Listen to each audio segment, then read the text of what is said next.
দেখতে পাচ্ছেন যে আমরা এখন এই দুপুরবেলা মাঠের মধ্যে এসে বসে আছি।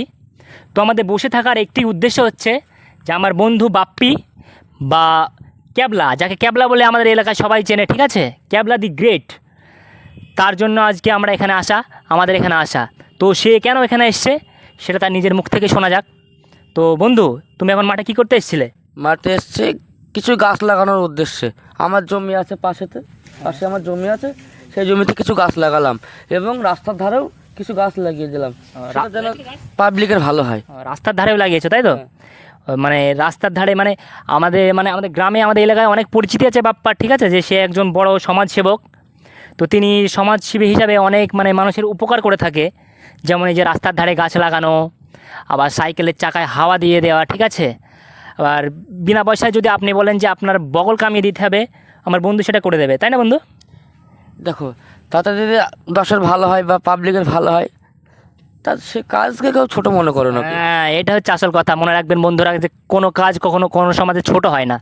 শুধু তাই নয়, যদি আপনার ধরেন বাঁ হাতটা কেটে গেছে, ঠিক আছে, এবার আপনার কাজ শেষে আপনি ধুতে পারছেন না, ডান হাত দিয়ে তো মানুষকে ধোয় না।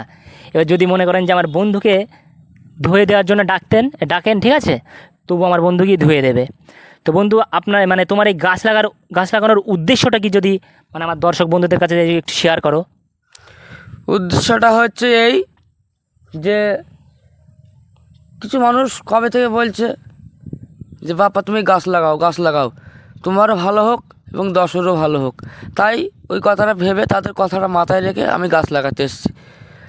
এই বলছি যে গাছ লাগানোর আগে তোমার এই পাশের জমিটা, ঠিক আছে, এর আগে কি কি কি কি চাষ করতে তোমরা এই জমিটাতে? এই যেমন ধরুন পাট বুনতো আমার বাবা, তারপর এই চাল গম আটা এসব করতো। তো এখন তোমার কি মনে হচ্ছে যে ওইগুলো করার চাইতে এখন গাছটা লাগানো কি ভালো হয়েছে মনে হচ্ছে? তাই তো মনে হচ্ছে বড়া ভালো হয়েছে। তো আর আমরা সবাই জানি যে আমার বন্ধু অনেক পরিশ্রমী, দেখেই বুঝতে পারছো যে কত পরিশ্রম করে সে। জামা কাপড় এখনও তার নোংরা লেগে আছে, কারণ সে মাঠে কাজ করছিল এখন। তো তুমি এত পরিশ্রম করো, এই পরিশ্রম করার এত শক্তি আসে কোত্থেকে? তোমার ডায়েট প্ল্যানটা কি? শক্তিটা এতে থেকে আসে আমার। এই ছোটোবেলায় খুব বাকুড়, লম্বু, মটর ভাজা এসব খেয়েছি, কলা, লাড্ডু। তো আজও সেই স্মৃতিটা বা খাবারটা ধরে রেখেছি। এখনও তুমি ওইগুলোই খাও? বাকুড়, লম্বু, গুটকা, বিমল, এইগুলো একসাথে খাও, তাই তো? ওই খায় বলকে না খেলে শক্তিটা পেলাম কোথা থেকে বলো? বলছি এত কিছু খাওয়ার পর সকালবেলা হাঁক দিকে কষ্ট হয় না? হাঁক দিকে দেখতে শুধু সুপরিবার হয়। আমি তো খেলাম কলা, লম্বু, উটি, সেগুলো কোথায় গেল?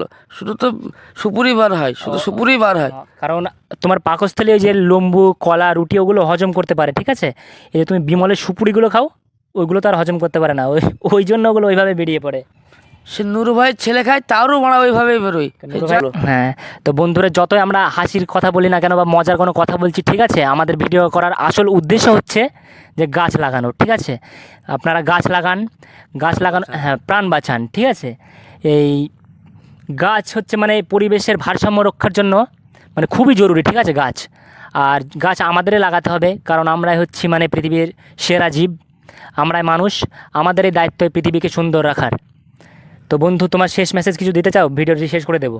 শেষ মেসেজ আমি আর কি বলতে চাই, কেউ যদি শক্তি ধরে রাখতে চাই, সে বাকর, লম্বু, কলা, উটি খাক না। এই গাছ লাগানোর ব্যাপারে যদি কেউ বুদ্ধি থাকে সে গাছ লাগাবে, বুদ্ধি না থাকলে বাড়া সে পাট বুনবে বাড়া। হ্যাঁ, কিন্তু ধানটা তো অবশ্যই করতে হবে না? ধান না করলে খেতে পাবে না, তুমিও খেতে পারবে না, আমিও খেতে পাবো না, যারা দেখছে তারাও খেতে পাবে না।